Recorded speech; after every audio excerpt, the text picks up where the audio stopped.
Respiration plant, देखिए NCERT ने जो रेस्पिरेशन प्लांट्स है कोई स्पेशली क्लियर कट नहीं दिया हुआ कि ये जो रेस्पिरेशन है आपके प्लांट का ही रेस्पिरेशन है, ठीक है। तो प्लांट के रेस्पिरेशन की स्पेशली हम बात नहीं कर रहे हैं यहाँ पर, हम ओवरऑल जो है सेलुलर रेस्पिरेशन की बात कर रहे हैं यहाँ पर। किसकी बात करेंगे हम यहाँ पर? सेलुलर रेस्पिरेशन की।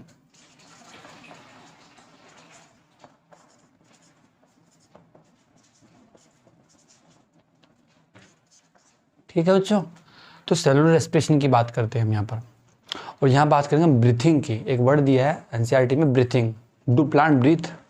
आपने क्या सोचा है कि प्लांट क्या ब्रीथ करते हैं क्या? Do plant breathe?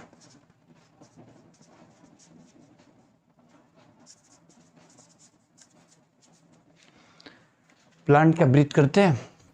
देखिए जितने भी लिविंग ऑर्गेनिजम्स हैं, लाइक प्लांट्स हुए, माइक्रोब्स हुआ, और हमारे जो है बैक्टीरियाज हुए, साइनोबैक्टीरिया, डायटम्स हुए, क्या वो ब्रीथ करते हैं? है ना। देखिए ऑक्सीजन की रिक्वायरमेंट सबको होती है जिंदा रहने के लिए, लेकिन कुछ ऐसे भी ऑर्गेनिज्म हैं जिनको ऑक्सीजन की रिक्वायरमेंट ही नहीं होती, है ना।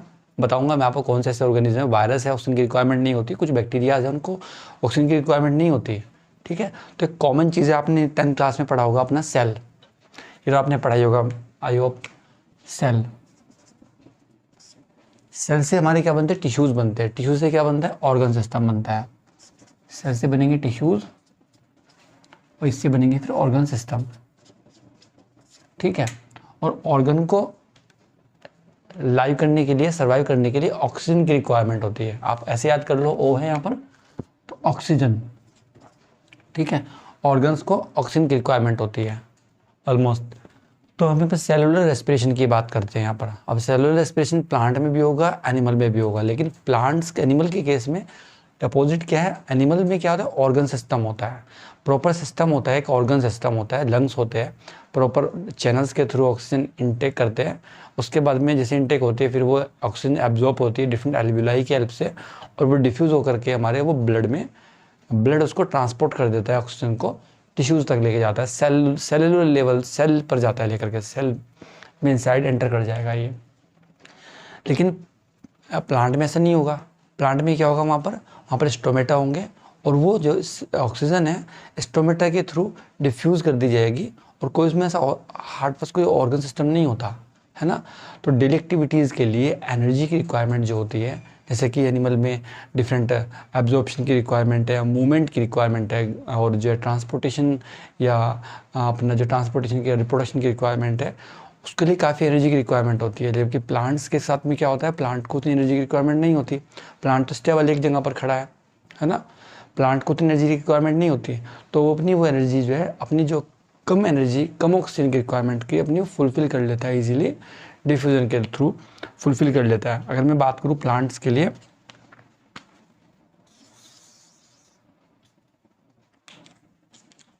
सपोज कोई प्लांट है, इसका रूट है, इसमें हार्डवुड बना दी जाती है। यहाँ पर एक हार्डवुड बोल देते हैं इसको, हार्ड होती है, काफ़ी हार्ड होती है। इससे प्लांट जो है काफ़ी हाइट पर ये स्टेबल रह सकता है ना, वरना हवा आएगी, तूफान आएंगे और ये प्लांट गिर जाएगा। तो ये क्या होगी? हमारी लीव्स हो गई।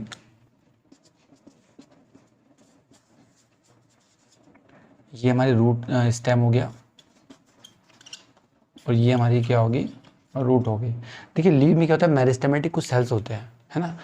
पिगमेंटेशन सिस्टम होता है, स्टेम में भी होता है, ग्रीन पार्ट अगर स्टेम के अंदर। लेकिन इस केसेस में देखा है आपने कि जो हार्ड बड़े बड़े ट्रंक ट्रीज होते हैं, ट्रंक बड़े बड़े ट्रंक होते हैं जिनके, उनमें जो अंदर वाला पार्ट होता है, ये जो रेड कलर से बनाया मैंने, काफ़ी हार्ड होता है। तो इसी को उसके लिए लिख देता हूँ मैं यहाँ पर, हार्ड वुड। काफ़ी हार्डनेस होने की वजह से, थिकनेस होने की वजह से इसको ऑक्सीजन की रिक्वायरमेंट नहीं होती, डेड होता है ये वाला पार्ट, ठीक है। ये पार्ट डेड होता है। केवल ऑक्सीजन की रिक्वायरमेंट कहाँ कहाँ पर है? इन वाले पोर्शन में, बाहर वाला जो पोर्शन है। तो यहाँ पर क्या होता है? कुछ छोटे छोटे पोर्स होते हैं, जिनको हम क्या बोलते हैं? स्टोमेटा। नहीं, स्टोमेटा तो होते ही है। जो बड़े ट्रंक होते हैं, जो जिनमें जो है ग्रीननेस नहीं होगी, उनमें स्टोमेटा नहीं होंगे, इसमें लेंटिसेल्स होते हैं। लेंटिसेल्स होते हैं। ये लेंटिसेल्स ऐसे मान लो कि छोटे पोर्स होते हैं, है ना। जो आपने बार्क देखी होगी, वहाँ पर छेद होते हैं। तो इनसे जो ऑक्सीजन होती है वो डिफ्यूज़ होकर के अंदर एंटर करती रहती है, ठीक है, इनसाइड ऑक्सीजन इससे एंटर करती रहती है अंदर। तो ये बाहर वाले जो पार्ट है स्टेम का वो अपनी ऑक्सीजन की जो रिक्वायरमेंट है लिविंग होगा वो अपनी रिक्वायरमेंट फुलफिल कर लेगा। अंदर वाला पार्ट है वो डेड है रिएक्ट करने के लिए। और जो लीव्स है इनको ऑक्सीजन चाहिए होती है रेस्पिरेशन के लिए। तो ये लीव्स है अपनी इन्हीं पार्ट में इन्हीं सेल में जो ऑक्सीजन है वो फुलफिल हो जाती है वहीं पर वहीं पर रिक्वायरमेंट पूरी हो जाती है इनकी, है ना। और अब रूट की बात करते हैं। रूट को भी ऑक्सीजन चाहिए। तो वो जो ऑक्सीजन वहाँ पर तो ग्रीन कलर की तो रूट होगी नहीं, वहाँ पर तो सनलाइट जाएगी नहीं। तो वो जो ऑक्सीजन होगी वो ट्रांसपोर्ट के थ्रू, तभी ट्रांसपोर्टेशन वाले चैप्टर हम पढ़ते हैं प्लांट फिजियोलॉजी में, ट्रांसपोर्ट के थ्रू ट्रांसपोर्ट कर दी जाएगी, वो ऑक्सीजन मॉलिक्यूल ट्रांसपोर्ट कर दिया जाएगा। तो ये तो बात की मैंने, जनरल बात की आपकी। तो एनिमल प्लांट से बिल्कुल डिफरेंट होता है ना। एनिमल जो है, एनिमल और प्लांट्स, है ना। तो एनिमल में अगर बात करते हैं तो एनिमल क्या होते हैं, हेटेरोट्रॉप्स होते हैं। प्लांट क्या होते हैं, ऑटोट्रॉप्स होते हैं। लेकिन प्लांट में सारे जो सेल्स होते हैं सारे ऑटोट्रॉप्स नहीं होते हैं, ठीक है। नॉट ऑल सेल्स ऑटोट्रॉपिक, ठीक है। अपना खाना खुद से नहीं बनाते हैं। जो ग्रीन पार्ट होता है प्लांट का वही अपना खाना खुद से बनाता है। क्योंकि एनिमल की बात करें, एनिमल में क्या होता है, ये सारे के सारे कैसे होते हैं, हेटेरोट्रॉप्स होते हैं, हेटेरोट्रॉपिक इन नेचर होते हैं। ओके। तो प्लांट्स में मेरिस्टेमेटिक सेल्स की वजह से ये यहाँ पर क्या है ना, बाहर पैरेन्काइमेटस कुछ सेल्स होते हैं। तो वो जो ग्रीन वाला पार्ट है पैरेन्काइमेटस होता है, वहाँ पर उनमें पिगमेंटेशन होगा। जो यंग प्लांट्स होते हैं बाद में स्टेम जो होता है वो कलर चेंज होने की वजह से पिगमेंटेशन डेड हो जाएगा वहाँ पर उस पार्ट को, अगर यहाँ पर ग्रीन पार्ट नहीं है तो ऑक्सीजन दे दी जाती है और यहाँ का जो एरिया है वो अपनी ऑक्सीजन फुलफिल कर लेगा, ठीक है।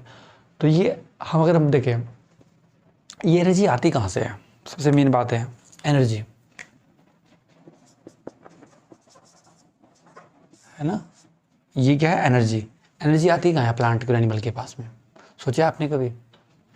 ये जो एनर्जी है कहाँ से आ गई, देखिए हम फूड अपटेक करते हैं। फूड की बात कर ले पहले। फूड होता क्या है, फूड क्या है हमारा, कार्बोहाइड्रेट, फैट, प्रोटीन, ये हमारे फूड है।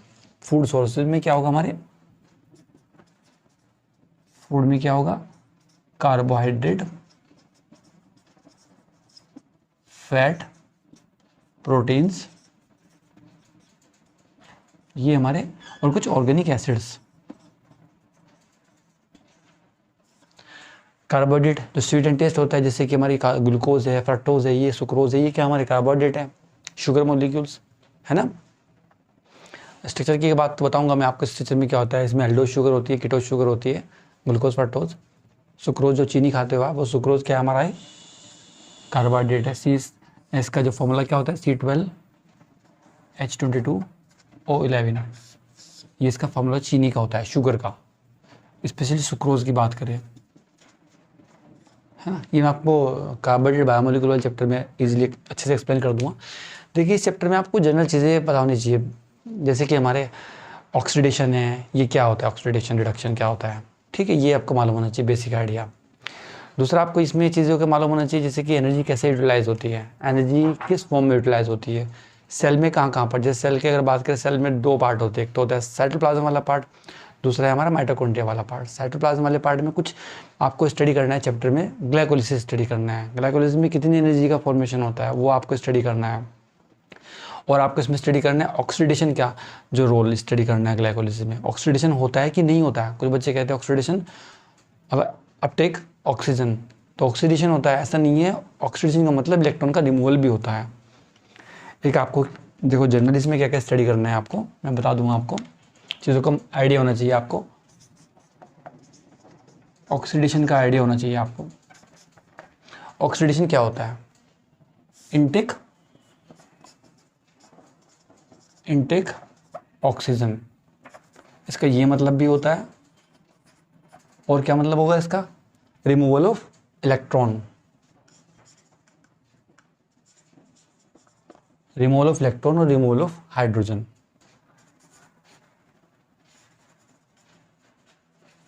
रिमूवल ऑफ हाइड्रोजन, तीनों में से भी कुछ कोई भी कुछ भी हुआ अगर तो ये क्या होगा हमारा ऑक्सीडेशन हो जाएगा। ठीक है।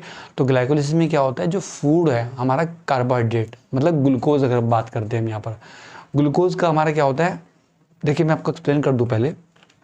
ये जो सुक्रोज है ना, शुगर, ये हमारे डाइसैकाराइड्स है। ये 2 पार्ट में टूटता है, ब्रेक डाउन होता है इसका डिफरेंट एंजाइम के हेल्प से। इन्वर्टेड एंजाइम है जो सुक्रोज है, C12H22O11, ये एंजाइम की हेल्प से, इन्वर्टेड एंजाइम काम करेगा यहाँ पर, और ये किस में टूट जाएगा, ग्लूकोज में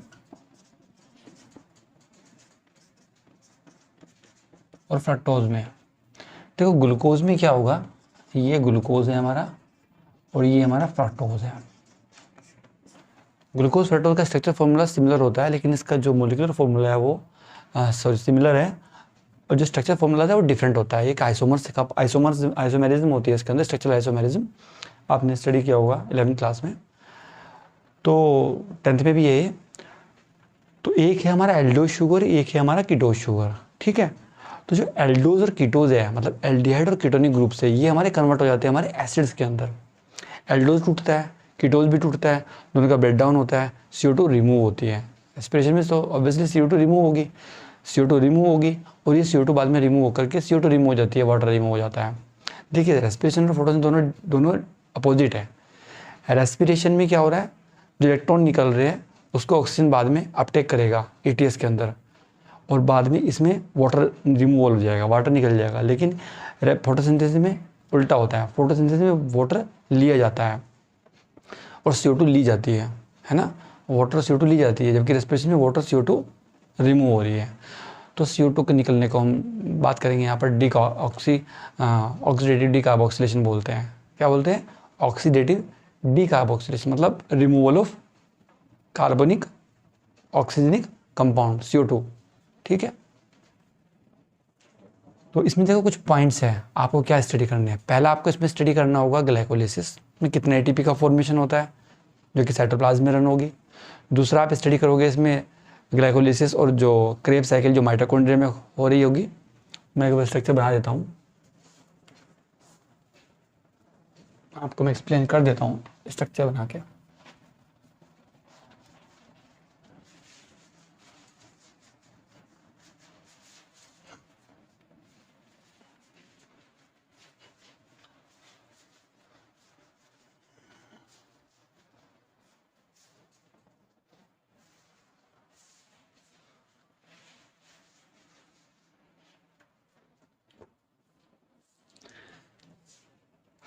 देखिए ये हमारा सेल है कोई,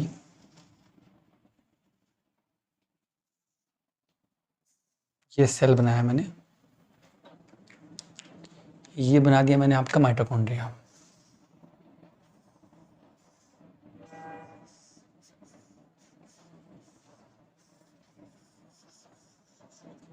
ठीक है, ये माइटोकॉन्ड्रिया का मैट्रिक्स है, ये हमारा साइटोप्लाज्म है। तो यहाँ पर जो होगी हमारी वो क्या होगी, ग्लाइकोलिसिस होगी। यहाँ पर ऑक्सीजन अंदर आएगी, O2, स्पेशली इसमें ना करके ऑक्सीजन इसमें अंदर एंटर करेगी, O2। माइटोकॉन्ड्रिया में O2 कहाँ से आएगी, माइटोकॉन्ड्रिया में तो O2 साइटोप्लाज्म से आएगी ना। ऐसा तो है नहीं कि बराबर की जो इंटरकनेक्टिविटी है उस सेल से O2 लेगा ये माइटोकॉन्ड्रिया, ठीक है।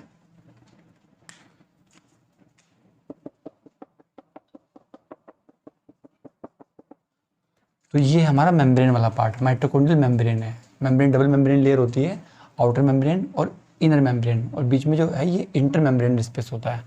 तो इनर मेम्ब्रेन और इंटर मेम्ब्रेन स्पेस में चलेगी आपकी ETS। तो देखो मैं स्टेप बाय स्टेप लिख देता हूँ। यहाँ पर तो होगा हमारा ETS, इलेक्ट्रॉन ट्रांसपोर्ट चेन। यहाँ पर होगा हमारा क्रेब साइकिल, इसको हम सिट्रिक एसिड साइकिल भी बोलेंगे, ट्राई कार्बोक्सिलिक एसिड भी बोलेंगे, साइकिल भी बोलेंगे, क्रेब्स साइकिल। और यहाँ होगा हमारा क्या, ग्लाइकोलिसिस, ठीक है। अब इस ग्लाइकोलिसिस में जो हमारा ग्लूकोज है, शुगर, ग्लूकोज, इसका होगा ब्रेक डाउन किसमें, पायरुविक एसिड में, पायरुविक एसिड में ब्रेक डाउन होगा। इसमें हमारे 10 स्टेप्स में ये कंप्लीट होगी रिएक्शन। इसको हम ग्लाइकोलिसिस बोलेंगे। ठीक है, तो फर्स्ट तो हो गया हमारा ग्लाइकोलिसिस। सेकेंड चीज जो पायरुविक एसिड है आपके ही जाएगा माइटोकॉन्ड्रिया के अंदर एंटर करेगा, इसको बोलेंगे हम लिंक रिएक्शन। Link reaction. ठीक है, पायरुविक एसिड कन्वर्ट होगा एसिटाइल कोएंजाइम ए के अंदर यहाँ पर,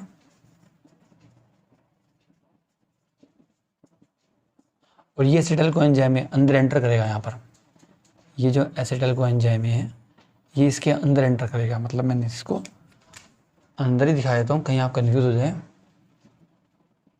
कंफ्यूजन नहीं होना चाहिए आपको यहाँ पे।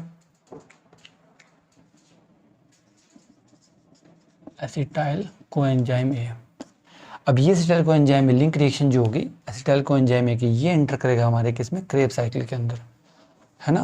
तो ट्रिक बताऊंगा मैं आपको, ट्रिक क्या है क्रेब साइकिल को लर्न करने की। अब पहले हम इसकी बात कर लेते हैं ग्लाइकोलिसिस। तो 3 स्टेप में कंप्लीट होगी, पहला ग्लाइकोलिसिस, दूसरा हमारी लिंक रिएक्शन, और थर्ड है हमारी कौन सी, क्रेब साइकिल, और फोर्थ हम स्टडी करेंगे ईटीएस। और ईटीएस स्टडी करने के बाद में एक वर्ड है हमारा ऑक्सीडेटिव फॉस्फोराइलेशन, जो कि काफ़ी परेशान करता है बच्चों को। Oxidative phosphorylation. तो ऑक्सीडेटिव फॉस्फोराइलेशन क्या होता है, क्रेब साइकिल में कितने एटीपी बनते हैं, ग्लाइकोलिसिस के अंदर ऑक्सीजन की रिक्वायरमेंट होती है कि नहीं होती है, ग्लाइकोलिसिस कितने स्टेप में कंप्लीट होता है, ग्लाइकोलिसिस में कहाँ पर NADH निकलती है, कहाँ पर CO2 निकलती है, CO2 निकलेगी, ग्लाइकोलिसिस में CO2 का रिमूवल नहीं होगा। ठीक है, तो 3 चीज़ें और ध्यान रखना आप, मुझे याद आ गई। एक है हमारा पार्शियल ऑक्सीडेशन, एक है हमारा कंप्लीट ऑक्सीडेशन, एक है हमारा इनकम्प्लीट ऑक्सीडेशन। तो यहाँ पर साइड में आपको एक्सप्लेन कर देता हूँ मैं। ऑक्सीडेशन में भी 3 चीज ध्यान रखना आप। फर्स्ट है हमारा पार्शियल ऑक्सीडेशन, सेकंड है हमारा कंप्लीट ऑक्सीडेशन, और थर्ड है हमारा इनकम्प्लीट ऑक्सीडेशन।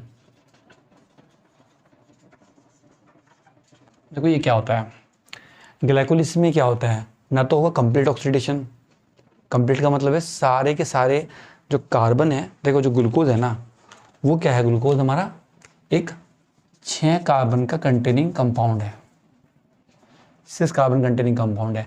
अभी जो बॉन्ड देख रहे हो आप बीच में, ये जो बॉन्डिंग देख रहे हो, ये जो बॉन्ड है हमारे बॉन्डिंग, इनका होगा ब्रेक डाउन। ठीक है, इससे रिलीज क्या होगी, एनर्जी रिलीज होगी। ये एनर्जी ATP की फॉर्म में क्या हो जाएगी, स्टोर हो जाएगी। ठीक है, आपने ज़्यादा ग्लूकोज खा लिया तो एनिमल में क्या हो, ग्लाइकोजन की फॉर्म में कन्वर्ट हो जाएगा, वो लिवर सेल में जा करके ग्लाइकोजन में कन्वर्ट हो जाएगा। और आपने ग्लूकोज कम खाया तो वो एनिमल में क्या है, ग्लाइकोजन का ब्रेक डाउन होगा, जैसे सुक्रोज का ब्रेक डाउन हुआ है ना। अब प्लांट की अगर बात करें तो प्लांट में क्या होता है, स्टार्च की फॉर्म में स्टोर रहता है कार्बोहाइड्रेट, स्टार्च हो गया हमारा, उसकी फॉर्म में स्टोर रहेगा कार्बोहाइड्रेट, है ना, एमाइलोपेक्टिन, एमाइलोज, जो कि हमारे क्या है, कार्बोहाइड्रेट को 3 पार्ट में कन्वर्ट कर देते हैं हम, मोनोसेक्राइड, डाइसेक्राइड और पॉलीसेक्राइड। ये हमारा एक पॉलीसेक्राइड है। डाइसेक्राइड का मतलब होता है जब 2 मोइटीज, 2 molecules attach each other, 2 molecule आपस में जब अटैच होते हैं, जैसे कि सुक्रोज, उसमें ग्लूकोज फ्रक्टोज आपस में 1-4 लिंकेज करेगा, तो वो अटैच हो जाएंगे, तो वो क्या हो जाएगा हमारा सुक्रोज। ओके, तो जब ग्लाइकोलिसिस में कोई भी CO2 नहीं निकलेगी तो ये 6 बॉन्ड टूटेंगे और कोई CO2 का फॉर्मेशन नहीं होगा, नो CO2 रिलीज, कोई CO2 भी रिलीज नहीं होगी। तो इसलिए यहां पर बोला जाएगा हमारा क्या, ना कंप्लीट ना इनकम्प्लीट, पार्शियल ऑक्सीडेशन बोला जाएगा, इसमें कोई CO2 नहीं निकलेगी। अगर सारे के सारे कार्बन, जो कार्बन का स्ट्रक्चर है ना, देख रहे हो आप, कार्बन का 6 कार्बन का कंटेनिंग 6 कार्बन, सारे के सारे कार्बन हमारे जब CO2 रिमूव कर देंगे तो 6 ही CO2 निकल जाएगी, 6 CO2 जब रिमूव हो जाएगी ग्लूकोज से, 6 कार्बन का बना है, 6 के 6 CO2 जब रिमूव हो जाएगी, उसे बोलेंगे हम क्या, कंप्लीट ऑक्सीडेशन। और इनकम्प्लीट का क्या होता है, जैसे कि 6 कार्बन है, 6 कार्बन में 2 कार्बन चले गए CO2 बनाने में, 2CO2, और बाकी जो 4 कार्बन बचे वो 4 कार्बन ने हमारे कोई दूसरे कंपाउंड बना दिए, है ना, 2-2 कार्बन के कंपाउंड बना दिए, तो वो हमारा क्या कहलाएगा, इनकम्प्लीट। मतलब इनकम्प्लीट का मतलब ये है फ्यू अमाउंट CO2 रिलीज, ठीक है, कुछ अमाउंट CO2 निकल गया, दो कार्बन का, बाकी 4 या 2-3 कंपाउंड बचे, वो हमारे किसी ऑर्गेनिक एसिड बनाने में काम आ गए, तो वो हमारा हो गया इनकम्प्लीट ऑक्सीडेशन हो गया, ठीक है। तो ये चीज़ें हो गई आपकी। देखिए इसमें आपको क्या लर्न करना है ग्लाइकोलिसिस के अंदर। ग्लाइकोलिसिस में आपको एक तो ग्लाइकोलिसिस का जो स्टेप है 10 स्टेप में कंप्लीट होता है। कौन कौन से स्टेप हमारे रिवर्सिबल है, कौन कौन से इरिवर्सिबल है, वो आपको स्टडी करना होगा। पहला, तीसरा और 10वां जो स्टेप होता है वो हमारा रिवर्सिबल होगा, बाकी हमारे रिवर्सिबल स्टेप होते हैं। अब इनमें जो कंट्रोलिंग जो एंजाइम्स है, सॉरी हार्मोन्स बोल रहा हूँ, इन एंजाइम्स का क्या इंपॉर्टेंस है। देखो 3 एंजाइम आपको लर्न करने हैं। पहला एंजाइम आपको लर्न करना है हेक्सोकाइनेज, दूसरा आपको लर्न करना है PPK फॉस्फोफ्रक्टोकाइनेज PPK, और तीसरा आपको एंजाइम जो 10th स्टेप में काम करेगा वो होगा पायरुवेट डिहाइड्रोजिनेज, जो कि पायरुविक एसिड को कन्वर्ट करेगा वो फॉस्फोइनोल पायरुवेट को कन्वर्ट करेगा आपका PA में, फॉस्फोरिक एसिड में कन्वर्ट करेगा, ठीक है। तो लास्ट, तो पहला, तीसरा और जो 10वां स्टेप है वो आपको ध्यान रखना है ग्लाइकोलिसिस के अंदर। पहला, तीसरा और 10वां, और जो मेन कंट्रोलिंग होती है वो थर्ड वाले जो एंजाइम्स होते हैं हमारा उसके पास होती है, ठीक है, थर्ड एंजाइम के पास होती है। थर्ड एंजाइम कौन सा मैंने आपको भी बताया, इसको शॉर्ट में लर्न करो आप, PPK। जब मैं ग्लाइकोलिसिस आपको एक्सप्लेन करूँगा तब मैं वहाँ पर आपको बताऊँगा ग्लाइकोलिसिस क्या होती है। तो बाकी इसमें CO2 का यूज़, CO2 कहीं से रिमूव नहीं होगा। जितने हमें ग्लूकोज का पर 6 कार्बन का ब्रेक डाउन हुआ तो पायरुविक एसिड के में 2 मॉलिक्यूल मिल जाएंगे, इसमें 2 मॉलिक्यूल मिल जाएंगे पायरुविक एसिड के। ये 3 कार्बन का कंटेनिंग कंपाउंड होगा। जैसे कि इसकी स्ट्रक्चर की बात करें, जैसे एसिटिक एसिड होता है ना, एसिटिक एसिड वो एसिटाइल में कन्वर्ट हो जाएगा, एसिटिक एसिड। जैसे मेथेन है मिथाइल में कन्वर्ट होती है, ऐसी एसिटिक एसिड एसिटाइल में कन्वर्ट हो जाएगा। तो ये पायरुविक एसिड हमारा एसिटिक से ही कोलेट करता है, जैसे CH3COOH देख रहे हो आप, ये कीटोनिक और एसिडिक शुगर है, ये कीटो एसिडिक शुगर है ये हमारा, कौन, पायरुविक एसिड। तो इसके दो कंपाउंड बनते हैं ऐसे ऐसे। तो कितने कार्बन हुए इसमें, 1 2 3। थोड़ी सी ऑर्गेनिक केमिस्ट्री आपको स्टडी करनी पड़ेगी, जैसे ग्लूकोज की स्ट्रक्चर हो गई, ग्लूकोज का आपको रिंग स्ट्रक्चर, फ्यूरन रिंग हो गया, फ्यूरन रिंग पायरन रिंग में कन्वर्ट होगा, जैसे ग्लूकोज कन्वर्ट होगी फ्रक्टोज में। फ्रक्टोज कैसा होगा हमारा, एक पायरन कंटेनिंग कंपाउंड ना, पेंटागोनल स्ट्रक्चर होगी, है ना, तभी तो बोलते हैं पेंटोज शुगर। तो ग्लूकोज हमारा हेक्सोज शुगर है, फ्रक्टोज हमारी पेंटोज शुगर है, और ग्लूकोज ही कन्वर्ट होगा हमारा किसमें, फ्रक्टोज में। पहले ग्लूकोज कन्वर्ट होगा ग्लूकोज 6 फॉस्फेट में, ग्लूकोज 6 फॉस्फेट से बनेगा glucose fructose 6 phosphate, fructose 1,6 bis phosphate, फिर उसका फिर फर्दर एल्डोज एंजाइम आएंगे। एल्डोज एंजाइम के बाद में चौथा स्टेप एल्डोज एंजाइम होगा। इसमें एक बनेगा हमारा डाईहेप, एक बनेगा 3PGAL। डाईहेप को बोलेंगे डाइहाइड्रोक्सीएसीटोन फॉस्फेट, PGAL को बोलेंगे हमारा फॉस्फोग्लिसरॉल्डिहाइड। एक बनेगा हमारा केटोनिक शुगर, एक बनेगी हमारी एल्डिडिक शुगर। अब एल्डिडिक शुगर से दोबारा से फिर स्टेप कंटिन्यूसली रन करेंगे, 6वां 7वां 8वां 9वां 4 स्टेप कंप्लीटली रन करेंगे। जो बीच के एल्डोज मैं आपको एक्सप्लेन कर देता हूँ ग्लाइकोलिसिस शॉर्ट में थोड़ा सा। इससे पहले मैं आपको एक इसके बारे में आपको थोड़ा सा एक्सप्लेनेशन दे देता हूँ। थोड़ी बेसिक की बात करते हैं हम, ठीक है। बेसिक में हम इसमें क्या क्या स्टडी करना है, देखो एक तो आपको इसमें लर्न करना है ग्लाइकोलिसिस, ATP कितने फॉर्मेशन हो रहा है। कुछ बच्चे 2 बोलते हैं, कुछ बच्चे 8 ATP बोल देते हैं, वो स्टडी करना है। दूसरा हमने इसमें स्टडी करना है ग्लाइकोलिसिस ऑक्सीडेशन अकरिंग और नॉट। ऑक्सीडेशन होता है कि नहीं होता, मैंने आपको एक्सप्लेन किया कि ऑक्सीडेशन का मतलब यही नहीं होता कि ऑक्सीजन का अपटेक, ऑक्सीडेशन का मतलब ये भी होता है कि इलेक्ट्रॉन का रिमूवल, ठीक है। नेक्स्ट हमें स्टडी करना है इसमें ग्लूकोज ग्लाइकोलिसिस शुगर नंबर।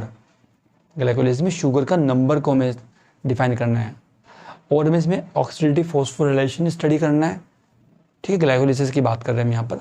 और इसमें क्रेब्स साइकिल के ATP का हमें इसमें स्टडी करना है। इलेक्ट्रॉन ट्रांसपोर्ट कैरियर का स्टडी करना है, जो कि हमारा जो मेम्ब्रेन वाला पार्ट है, इंटरनल जो मेम्ब्रेन है, माइटोकॉन्ड्रियल इंटरनल जो इनर मेम्ब्रेन है, ठीक है। इनर मेम्ब्रेन में क्या होगा, इलेक्ट्रॉन ट्रांसपोर्ट चेन रन करेगी। कुछ कॉम्प्लेक्सेस हैं, वो उन कॉम्प्लेक्सेस के ऐप से इलेक्ट्रॉन जो होंगे वो इलेक्ट्रॉन यूज़ नहीं होंगे। इलेक्ट्रॉन का क्या होगा, ट्रांसपोर्टेशन होगा, इलेक्ट्रॉन मूव करेंगे वन कॉम्प्लेक्स से second complex, second to third complex. जैसे कि हमारे FeS की बात करेंगे, वहाँ पर ferric oxygen sulphur containing protein होगी, वहाँ पर FMN होगा, है ना। तो वो क्या इलेक्ट्रॉन को पास करेंगे वन टू अनदर, है ना, यूबिक्विनोन से फिर नेक्स्ट पास कर देंगे वो ए साइटोक्रोम A to A3, है ना। तो BC यूबिक्विनोन, FMN, तो इस तरीके से वो कॉम्प्लेक्सेस में, डिफरेंट कॉम्प्लेक्सेस में जा करके उनसे क्या होगा, हमारे इलेक्ट्रॉन जब पास होंगे तो हाइड्रोजन मूव करेंगे, और वो हाइड्रोजन मूव करने के बाद में कहाँ होंगे, कहाँ आएंगे, यहाँ पर कुछ कॉम्प्लेक्सेस लगे होंगे, ठीक है। ये मेम्ब्रेन वाला पार्ट है, ये मेम्ब्रेन का ये मैट्रिक्स वाला पार्ट है। तो ये जो हाइड्रोजन होंगे, ये हाइड्रोजन मूव करेंगे हमारे कहाँ पर, इस तरफ से मूव करेंगे H पॉजिटिव।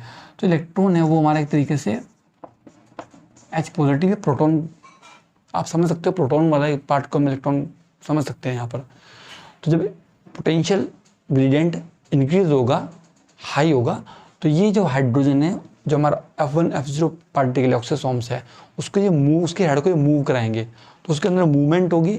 जब मूवमेंट होगी तो हाइड्रोजन बाहर रिलीज होंगे, तो जो इलेक्ट्रॉन रिलीज होगा एंडिंग में, वो इलेक्ट्रॉन हाइड्रोजन, जो हमारी हाइड्रोजन है उसको अटैच करके, सॉरी, जो इलेक्ट्रॉन जो हमारे, ये जो हाइड्रोजन है, ये हाइड्रोजन हमारे ऑक्सीजन को बाइंड करके, ऑक्सीजन को बाइंड करेंगे और वाटर को यहाँ से रिलीज कर देंगे। तो हमारे जो 2H है प्लस हाफ और 2 हाफ ऑक्सीजन, तो हमारा बन जाएगा H2O, वाटर मोलिक्यूल एंडिंग में हमारा रिलीज हो जाएगा। तो एक क्वेश्चन यहाँ से पूछा जाता है कि लास्ट में जो लास्ट इलेक्ट्रॉन होता है वो कौन अपटेक करता है, वो ऑक्सीजन मोलिक्यूल अपटेक करेगा, ऑक्सीजन, तभी इसमें ऑक्सीजन की रिक्वायरमेंट होती है ना। तो ये हमें स्टडी करना है ETS के अंदर। और ETS के अंदर हम इसमें ATP के लास्ट में फर्मेंटेशन की बात करेंगे। ATP फर्मेंटेशन में कितने ATP का फॉर्मेशन होता है, 2 ATP का, तो वो हम इसमें स्टडी करेंगे कितने। अब देखिए, तो हम अगर बात करें यहाँ पर अपने, एक हम बात कर लेते हैं यहाँ पर सबस्ट्रेट फॉस्फोराइलेशन की। आज हम जनरल चीज़ों पर डिस्कस करेंगे, बेसिक, कल हम ग्लाइकोलिसिस को कंटिन्यू करेंगे।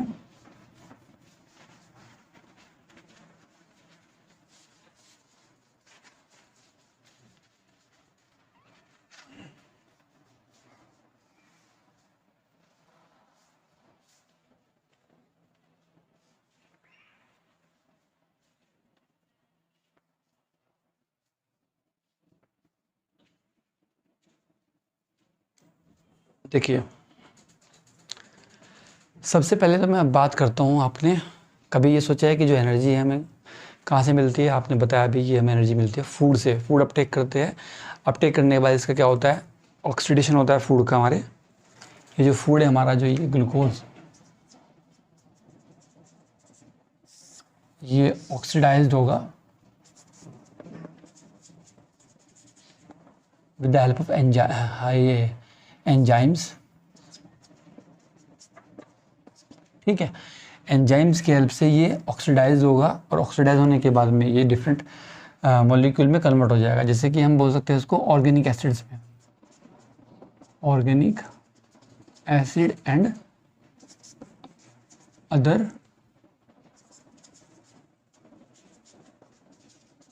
सबस्ट्रेट। तो हमारे जो सबस्ट्रेट की बात करें, जैसे हम, है ना, यहाँ पर सबस्ट्रेट की बात कर लेते हैं। तो जो हमारे रेस्पिरेटरी सबस्ट्रेट है वो कौन कौन से होते हैं? देखो, रेस्पिरेटरी सबस्ट्रेट में हमारे ग्लूकोज है, फ्रक्टोज है, ग्लूकोज कार्बोहाइड्रेट्स हो गए हमारे, फैट्स हो गए हमारे, प्रोटीन्स हो गए हमारे, है ना, और कुछ ऑर्गेनिक एसिड्स हो गए। जैसे कि हमारा एप्पल खाते हैं हम, उसमें मैलिक एसिड होता है, वो malic acid direct Krebs cycle में एंटर कर जाएगा, है ना। तो क्रेब्स साइकिल को इतना मेहनत नहीं करना पड़ेगा हमारे ग्लूकोज से फ्रक्टोज पायरुविक एसिड बनने में, और पायरुविक एसिड से फिर एसिटाइल कोएंजाइम है, फिर ऑक्सैलिक एसिटिक एसिड, फिर हमारा सक्सिनाइल कोएंजाइम है, डायरेक्ट मैलिक एसिड बन जाएगा, और फ्यूमेरिक एसिड में कन्वर्जन उसका हो जाएगा।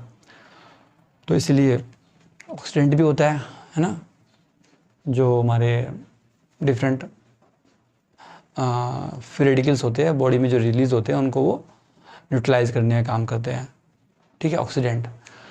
तो ये हमारे सब कुछ सबस्ट्रेट हो गए। अब सबस्ट्रेट कौन से नहीं है वो आपको ध्यान रखना है। सबस्ट्रेट कौन से हैं हमारे, मैं लिख देता हूँ यहाँ पर,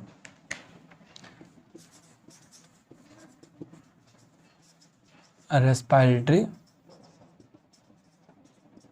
सबस्ट्रेट हमारे कार्बोहाइड्रेट्स है, फैट्स है, प्रोटीन्स है, ठीक है, और कुछ ऑर्गेनिक एसिड्स हैं, ऑर्गेनिक एसिड्स हैं, जैसे कि मैलिक एसिड हो गया हमारा एप्पल में होता है, सिट्रिक एसिड्स हो गया हमारे सिट्रस फ्रूट्स होते हैं उनमें होता है सिट्रिक एसिड्स, ठीक है। तो कुछ ऑर्गेनिक एसिड्स है ये हमारे जिनका ऑक्सीडेशन पॉसिबल है, वो हमारे क्या होते हैं, रेस्पिरेटरी सबस्ट्रेट होते हैं। Which one not respiratory substrate, जो रेस्पिरेटरी सबस्ट्रेट नहीं है,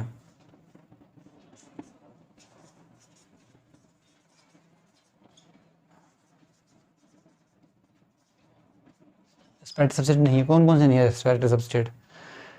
देखिए, रेस्पिरेटरी सबस्ट्रेट में मिनरल्स नहीं है, वाटर नहीं है, मिनरल्स हो गया, वाटर हो गया, और मिनरल्स हो गया, वाटर हो गया, हॉर्मोन्स हो गए आपके, और हॉर्मोन्स के अलावा मिनरल, वाटर, हॉर्मोन्स, और क्या नहीं है सोचो? मिनरल, वाटर, हार्मोन का ऑक्सीडेशन नहीं होगा, मिनरल हो गया, वाटर हो गया, और हमारे क्या होंगे बताओ? मिनरल, वाटर, एक और मिस कर रहा हूं मैं, मिनरल, वाटर, हार्मोन्स, और हमारे विटामिन्स।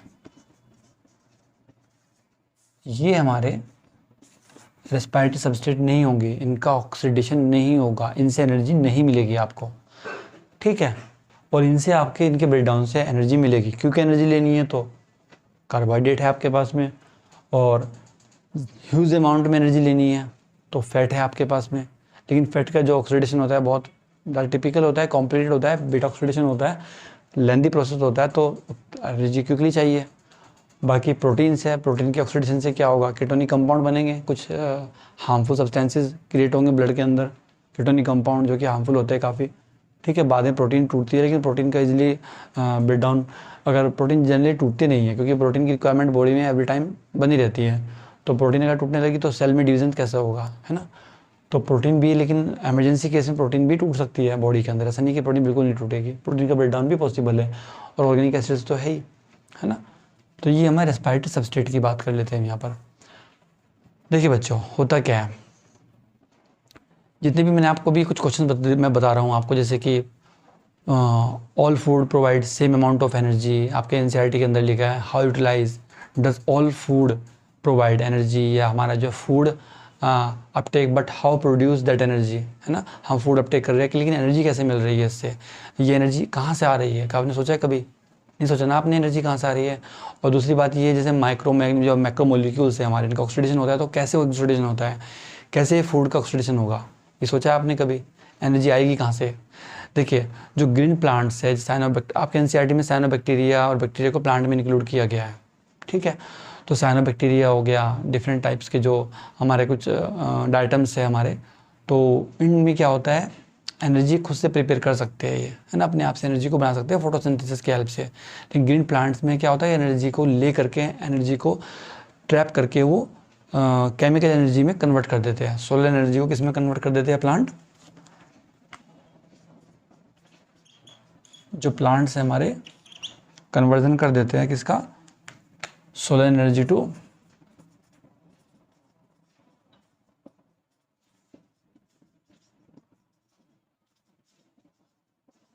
और यही हमारा केमिकल एनर्जी क्या होती है, हमारी ग्लूकोज। यही हमारा क्या होता है, फूड। अब ये ग्लूकोज का होगा ऑक्सीडेशन, ग्लूकोज होगा ऑक्सीडाइज्ड, यहाँ से निकलेगी CO2। अब मैं इसे CO2 निकाल रहा हूँ, आप ऐसा मत समझिएगा कि ये ग्लाइकोलाइसिस वाला बना रहा हूँ मैं यहाँ पर, ये कंप्लीट ऑक्सीडेशन की बात कर रहा हूँ मैं, मतलब ग्लूकोज से क्रेब साइकिल और ETS कंप्लीट की बात कर रहा हूँ मैं, रेस्पिरेशन की, ठीक है। यहाँ से CO2 निकलेगी, जिसको मैंने आपको अभी थोड़ी देर पहले बताया, ऑक्सीडेटिव डिकार्बोक्सिलेशन बोला जाता है। अभी ग्लूकोज का ब्रेक डाउन होगा, और यहाँ से जो ATP है ये फॉर्म्ड होगी, और ये एनर्जी की फॉर्म में स्टोर हो जाएगी। stored in mitochondria. माइटोकॉन्ड्रिया को आप पावर हाउस बोलते हो ना, तो एटीपी ये स्टोर हो जाएगी माइटोकॉन्ड्रिया में जाकर के, ठीक है। तो हम एनर्जी का यूज़ कर लेंगे, जैसे कि एब्जॉर्प्शन हो गया, एनसीईआरटी में लिखा है, ग्रोथ हुआ, ब्रीथिंग हुआ, वो सब में जितने भी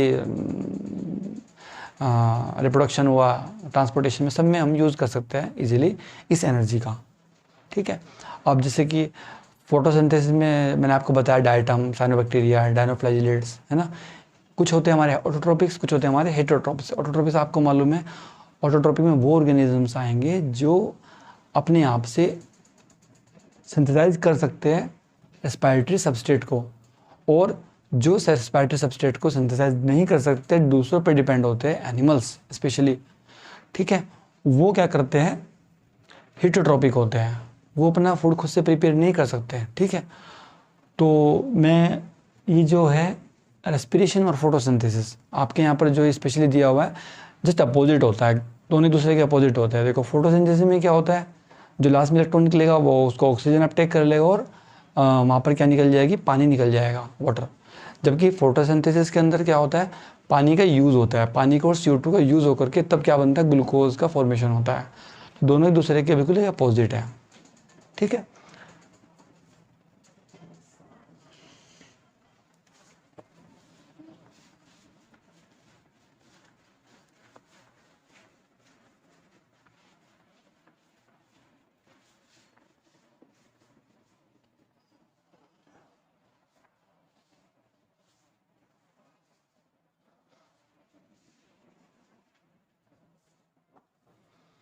देखिए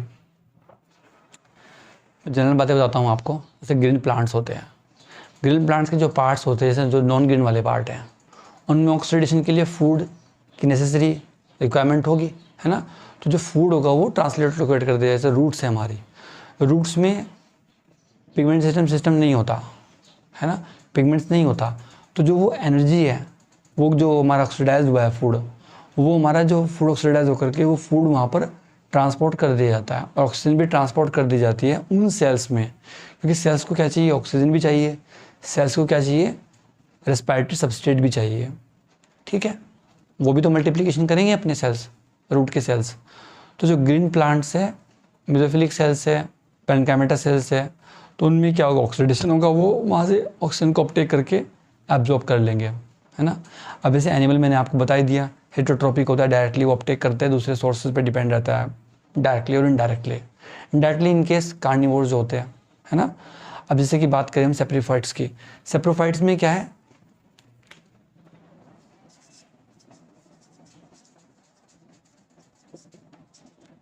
जैसे हमारे फंगस है,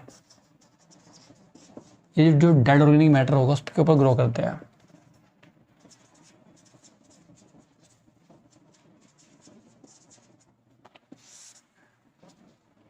डेड ऑर्गेनिक मैटर के ऊपर ग्रो करेंगे, है ना। डेड ऑर्गेनिक मैटर का ब्रेक डाउन करेंगे,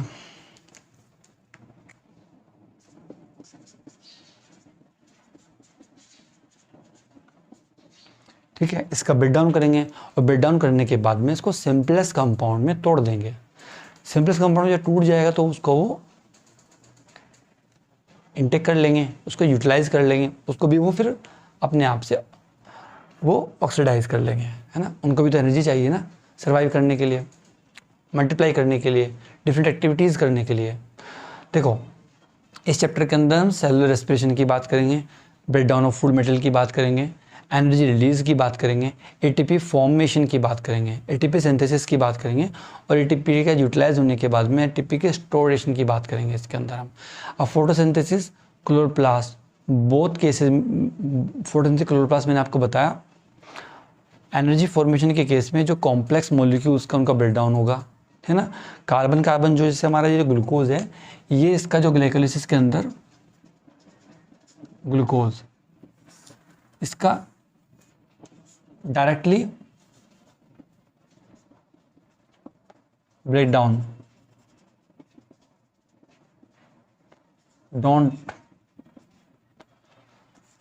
डायरेक्टली ब्रेक डाउन नहीं होता इसका ग्लूकोज का, किसमें, ग्लूकोज का ब्रेक डाउन नहीं होता, अदर स्टेप्स में कन्वर्ट नहीं होता, ये होता है हमारा स्टेप बाय स्टेप्स।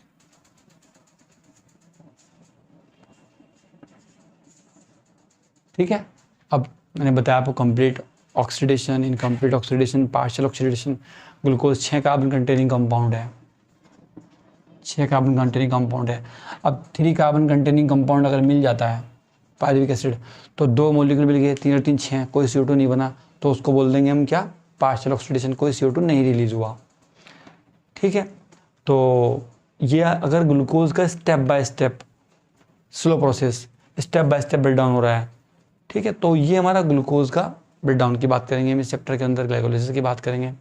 और इसमें हम क्या बात करेंगे, oxidation time in cell that energy not release and move freely और not in a single step. मैंने आपको एक्सप्लेन किया अभी ये, है ना। And controlling by the diffusion enzymes and show step by step and trap by ATP. तो ATP की फॉर्म में ट्रैप कर लिया जाएगा ये, और जो ये एनर्जी होगी बाद में सेल को, जहाँ सेल में रिक्वायरमेंट होगी वो एनर्जी वहाँ पर ट्रांसपोर्ट कर दी जाएगी। अब oxidise energy directly don't use after the break down of ATP. अब जहाँ पर यूज़ होगा वहाँ पर एटीपी के ब्रेक डाउन से, ऐसे नहीं कि किसी सेल को रिक्वायरमेंट एनर्जी की, छोड़ दो एनर्जी एटीपी को, ले लो एटीपी, ऐसा नहीं है। इस एटीपी का ब्रेक डाउन होगा, इन बॉन्डिंग की ब्रेक डाउन होगी। एटीपी का स्ट्रक्चर होता है प्रॉपर, आपको सारे स्ट्रक्चर लर्न करने की ज़रूरत नहीं है, जो कॉमन स्ट्रक्चर होंगे वो आपको मैं बता दूंगा।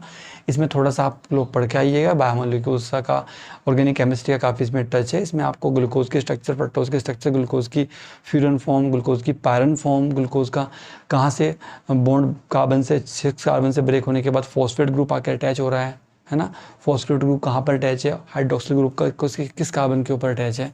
तो जनरल चीज़ों की ऑर्गेनिक केमिस्ट्री आपको थोड़ा सा इम्प्रूवमेंट हो जाएगा इसका, क्योंकि ऑर्गेनिक केमिस्ट्री 12th का पार्ट है, बायोमोलिक्यूल्स 12th में आती है मेनली। और जो 11th क्लास के अंदर क्या है, हम ये जो रेस्पिरेशन चैप्टर 11th क्लास में स्टडी करते हैं, थोड़ा सा बच्चों को प्रॉब्लम हो जाती है, तो वो मैं चिंता मत कीजिएगा, वो मैं आपको एक ट्रिक बताऊंगा बायोमोलिक्यूल्स में, वो इजीली आपकी चीज़ें क्लियर हो जाएंगी। क्रेब्स साइकिल की भी एक ट्रिक है अपने पास, उससे आपको क्रेब्स साइकिल के जितने भी हमारे डिफरेंट ऑर्गेनिक एसिड्स के जो मॉलिक्यूल्स बन रहे हैं, फॉर्मेशन हो रहा है, वो आपको इजीली लर्न हो जाएगा। अब देखिए, ऑक्सीडाइज जो एनर्जी है ये एटीपी के ब्रेकडाउन से ट्रैप कर ली जाती है एनर्जी। ओके, अब ये एनर्जी ट्रैप होने के बाद में डिफरेंट जो हमारे एनर्जी रिक्वायरमेंट जो हमारे प्रोसेस है उनमें ये यूज़ हो जाती है। ठीक है, और टाइम टू टाइम जो हमारा जो कार्बन स्केलेटन है, किसका, ग्लूकोज का जो कार्बन स्केलेटन है, 6 कार्बन कंटेनिंग कंपाउंड है, तो जो 6 कार्बन कंटेनिंग कंपाउंड है, ये कार्बन स्केलेटन, 3 और 3 6 कार्बन का ये कार्बन स्केलेटन है। इन कार्बन स्केलेटन की इन बॉन्डिंग की इनकी ब्रेकडाउन होगा, इनका इन बॉन्डिंग का ब्रेकडाउन होगा। ब्रेकडाउन किस रीज़न से होगा, डिफरेंट एंजाइम सोर्सेस से होगा, ऑक्सीडाइज्ड होंगे ये डिफरेंट एंजाइम की हेल्प से, और ये क्या कन्वर्ट कर देंगे, एटीपी का फॉर्मेशन कर देंगे या NADH का फॉर्मेशन कर देंगे। देखो ग्लूकोज ये जो मॉलिक्यूल है आपका, ग्लूकोज मॉलिक्यूल, इस मॉलिक्यूल से निकलने वाले जो बॉन्ड है, ये बॉन्ड देख रहे हो आप, इन बॉन्ड का ब्रेकडाउन होगा।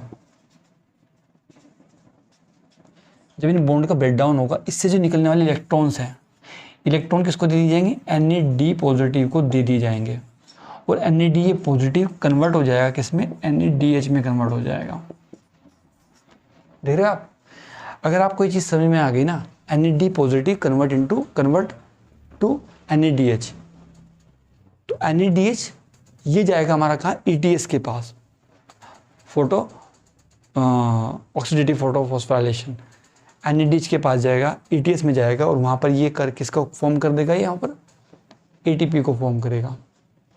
ठीक है, 3 CO2 रिलीज होंगे क्रेब्स साइकिल में, और 3 CO2 रिलीज होने के बाद में कुछ वाटर रिलीज होगा।